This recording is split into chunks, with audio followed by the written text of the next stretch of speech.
بسم اللہ الرحمن الرحیم نحمدہ ونصلی ونسلم علی رسولہ الکریم اما بعد۔ المرقات فی علم المنطق، سبق نمبر 27، عکس نقیض۔ عکس نقیض کو یہاں سے بیان کیا جا رہا ہے۔ مصنف رحمۃ اللہ علیہ فرماتے ہیں عکس النقیض ہوا جعل نقیض الجزء الاولی من القضیۃ ثانیا ونقیض الجزء الثانی اولا مع بقاء الصدق والکیف، هذا اسلوب المتقدمین۔ یہاں سے مصنف رحمۃ اللہ علیہ عکس نقیض کو بیان فرمانا چاہتے ہیں۔ عکس نقیض کیا چیز ہے؟ تو عکس نقیض کے حوالے سے مصنف رحمۃ اللہ علیہ یہاں فرماتے ہیں کہ یہاں دو قسم کے مسلک ہیں۔ ایک مسلک جو ہے وہ متقدمین کا ہے، ایک متاخرین کا ہے۔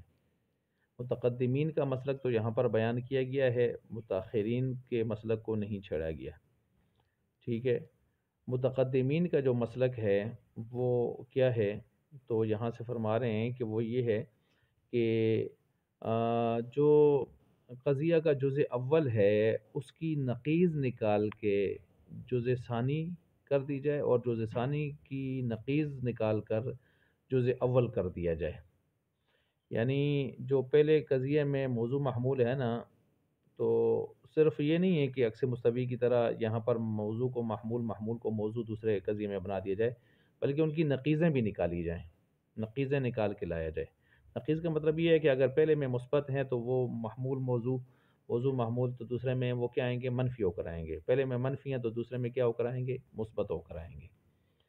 یہ ہے متقدمین کے نزدیک۔ متاخرین کے نزدیک انہوں نے ذکر نہیں کیا۔ متاخرین کے نزدیک یہ ہے کہ اصل قضیے کے محمول کی نقیض کو موضوع کر دیا جائے، اور موضوع کو بعین ہی اسی طرح بحال رکھا جائے، اس میں کوئی تبدیلی نہ کی جائے۔ صرف گویا عکس مستوی کی ترتیب پر اس کو لے آئیں، اس میں کوئی تبدیلی نہ کریں۔ مثبت ہے مثبت رکھیں، منفی ہے تو منفی رکھیں۔ صدق باقی رہے، صدق باقی رہے، یعنی پہلے سچا ہے تو دوسرا سچا ہی رہے، پہلے جھوٹا ہے دوسرا جھوٹا ہی رہے۔ البتہ اتنی بات ہے کہ اس میں ایجاب سلب جو ہے وہ بدل جائے۔ ایجاب سلب کیا ہے؟ بدل جائے۔ اچھا، یہ متاخرین کے نزدیک تو ایجاب سلب بدل جائے گا، ایجاب سلب کیا ہو جائے گا؟ بدل جائے گا، ٹھیک ہے۔ اور جو متاخرین یعنی متقدمین کی تعریف جو کتاب میں آئی ہے اس میں ایجاب سلب نہیں بدلے گا، بلکہ ایجاب سلب باقی رہے گا۔ یہ فرق آ رہا ہے یہاں پر۔ تو متقدمین کے نزدیک ایجاب سلب باقی رہے گا، اور متاخرین کے نزدیک ایجاب سلب میں کیا آئے گا؟ فرق آئے گا۔ باقی بھی جو فرق ہے وہ آپ کے سامنے واضح ہو چکا ہے۔ اچھا، اب یہاں پر اس کے عکس بتائے جا رہے ہیں محصورات کے اعتبار سے۔ فتن عاکس الموجبۃ الکلیۃ بہذا العکس کنفسہا، موجبہ کلیہ کا عکس موجبہ کلیہ ہی آئے گا۔ کقولنا، جیسے کہ کلو انسان حیوان، ہر انسان حیوان ہے۔ اب دونوں مثبت ہیں نا، دونوں کو منفی کریں، یا ناقص اور تبدیل بھی کریں، جگہ بھی تبدیل کریں۔ یا ناقص الی قولنا کلو لا حیوان لا انسان، ہر وہ جو حیوان نہیں ہے وہ انسان بھی نہیں ہے۔ تو ظاہر بات ہے جو حیوان نہیں ہے تو انسان تو حیوان میں ہی آتا ہے، تو انسان بھی چلا گیا۔ دونوں سچے ہیں اپنی جگہ پر، ٹھیک ہو گیا۔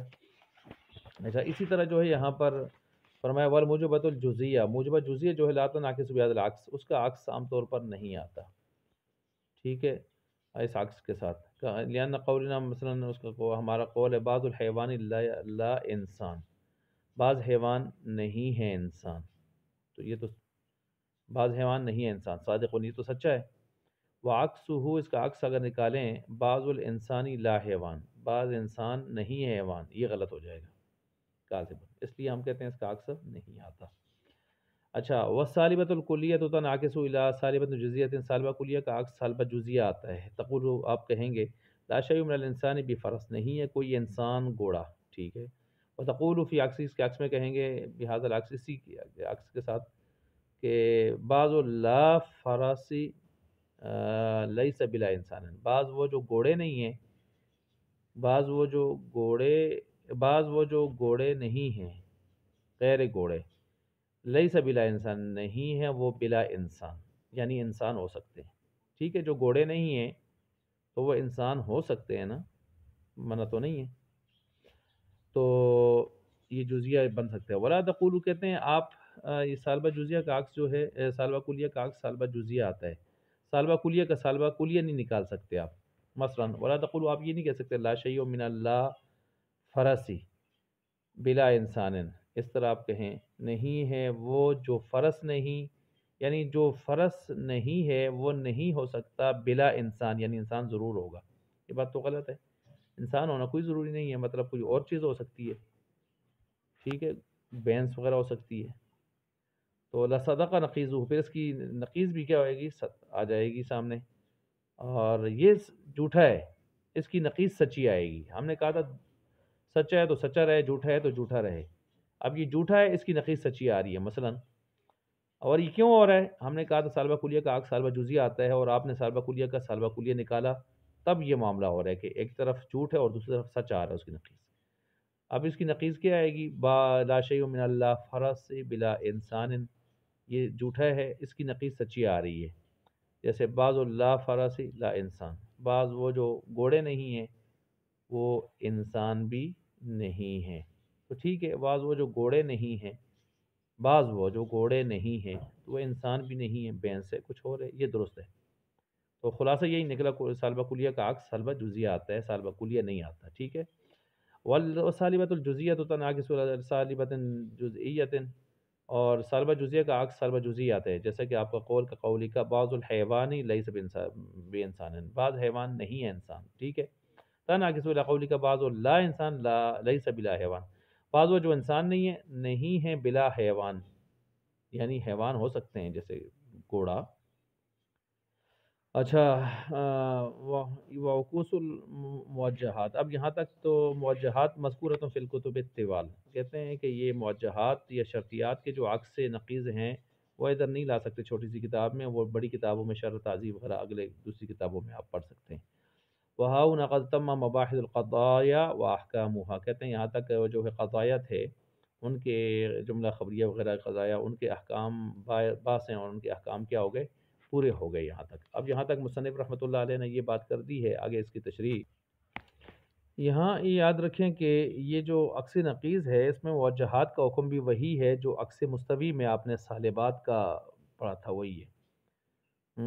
یہی وجہ ہے کہ آپ دیکھتے ہیں کہ یہاں پر عکس مستوی میں جس طرح سالبہ کلیہ کا عکس سالبہ کلیہ آیا تھا عکس مستوی میں، عکس مستقیم میں، اسی طرح عکس نقیض میں بھی اگر آپ دیکھیں تو موجبہ کلیہ کا عکس موجبہ کلیہ آ رہا ہے. ٹھیک ہے. اور جس طرح وہاں سالبہ جزیہ کا عکس نہیں آتا تھا، یہاں موجبہ جزیہ کا عکس نہیں آتا. جس طرح وہاں پر موجبہ خواہ کلیہ ہو یا جزیہ اس کا عکس موجبہ جزیہ آیا تھا، اسی طرح یہاں سالبہ خواہ کلیہ ہو یا جزیہ اس کا عکس سالبہ جزیہ ہی آتا ہے. اسی طرح وہاں سالبہ کو موجبہ پر مقدم کیا گیا اور یہاں موجبہ کو سالبہ کے اوپر کیا کیا گیا، مقدم کیا گیا. اچھا جی، یہاں پر یہ بھی یاد رکھیں کہ شرطیات اور موجہات ان کے عکوس مصنف نے فرمایا نا کہ بڑی کتابوں میں آپ کو ملیں گے، شرح تعذیب وغیرہ اس میں. اب کچھ تھوڑے سے مختصر سے نکات وہ سماعت فرما لیں. مثلا موجبہ کلیہ ضروریہ مطلقہ اور دائمہ مطلقہ کا عکس، وہ نقیض کا عکس نقیض جو ہے وہ دائمہ کلیہ آتا ہے. کس کا؟ موجبہ کلیہ ضروریہ مطلقہ، اور دائمہ مطلقہ کا عکس نقیض کیا ہے؟ وہ دائمہ کلیہ آتا ہے. جیسے کل انسان حیوان بالضرورہ، ہر انسان کیا ہے؟ حیوان ہے بالضرورہ یا بالدوام. یہ موجبہ کلیہ ضروریہ مطلقہ یا دائمہ مطلقہ ہے. اس کا عکس کیا آتا ہے؟ مثلا کل لا حیوان لا انسان بالدوام، یہ آئے گا. اور اسی طرح مشروطہ عامہ اور عرفی عامہ کا عکس جو ہے وہ عرفیہ عامہ آتا ہے. جیسے کل کاتب متحرک الاصابع بالضرورہ او یا بالدوام، اور ما دام کاتبا. اب یہ مشروطہ عامہ یا عرفی عامہ ہے. اس کا نقیض، اس کا عکس نقیض جو ہے وہ عرفی عامہ، کل لا متحرک الاصابع لا کاتب بالدوام ما دام کاتبا، یہ آئے گا. تو بہرحال یہاں تک آ کے عکس نقیض بھی آپ کے سامنے ختم ہو گیا. اور عکس نقیض جو عکس مستوی کے ساتھ دوسرا بیان کیا جاتا ہے، اس کی متقدمین و متاخرین دونوں کے حوالے سے تشریحات میں نے آپ کے سامنے رکھ دی ہیں کہ دونوں کے حوالے سے کیا اس کی تشریحات ہیں وہ بھی رکھ دی ہیں.